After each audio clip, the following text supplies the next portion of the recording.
because my beliefs have always been stronger than anyone's doubt. It's never about your setbacks.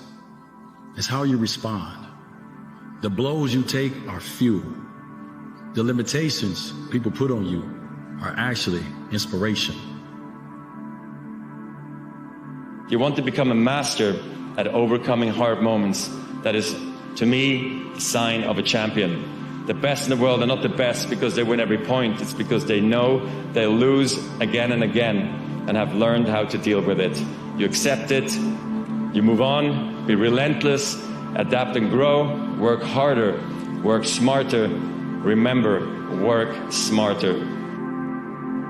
You need to fucking work harder. You need to fucking discipline your mind better. And it starts off with you have to have pride in yourself. You have to be proud of yourself. We need to help people more than just saying it's okay.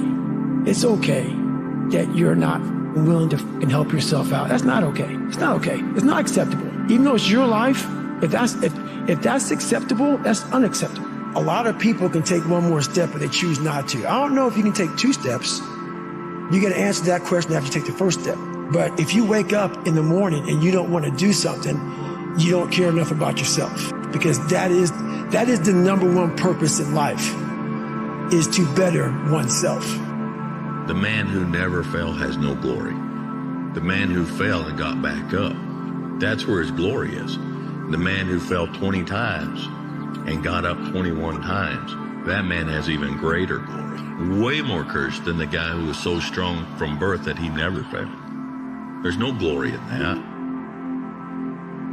If you're struggling in life, whether it's emotionally, physically, mentally, spiritually, financially, whatever it may be, it's very easy to look at your life and just see chaos. It's very easy to look at your life and just feel the weight holding you down. So wherever you're at, no matter what your situation is, I want you to stop for a minute and understand this. You don't have control over what happens. You don't get to decide the outcome. But what you do have control over is what you do. And what you do influences the outcome. So what you need to do is sit down and decide, okay, what do I have control over? My effort, my attitude, my actions, who I spend my time with, who I don't spend my time with, the food I put in my body, the information I put in my brain. If all you do for the next 3 months is hammer down and focus on those things that you have control over and forget about the rest is going to take care of itself.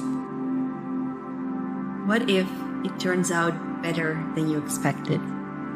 What if you can trust yourself to be able to handle it?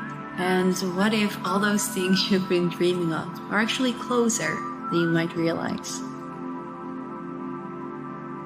The act of closing your eyes and rehearsing who you're going to be when you open your eyes begins to install neurological hardware in your brain to look like you've already done it. Now the brain, which is typically a record of the past, now becomes a map to the future.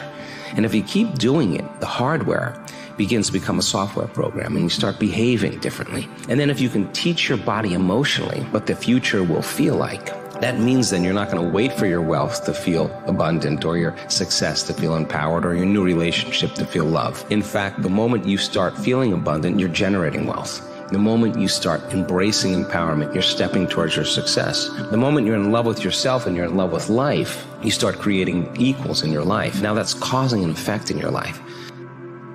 Winning is a wonderful outcome. It's just not a great purpose. Your purpose for life should be rooted in who you are. So if your purpose is who you're becoming, it can't be shaken by wins or losses, failure or success. You should want to win. You should want to be the best. These are great aspirations, but they should be outcomes of the person that you're committed to becoming. True desire in the heart, that itch that you have, whatever it is you want to do, that thing that you want to do to help others and to grow and to make money, that desire, that itch, that's God's proof to you, sent beforehand already to indicate that it's yours. And anything you want good, you can have. So claim it. Work hard to get it. When you get it, reach back. Pull someone else up.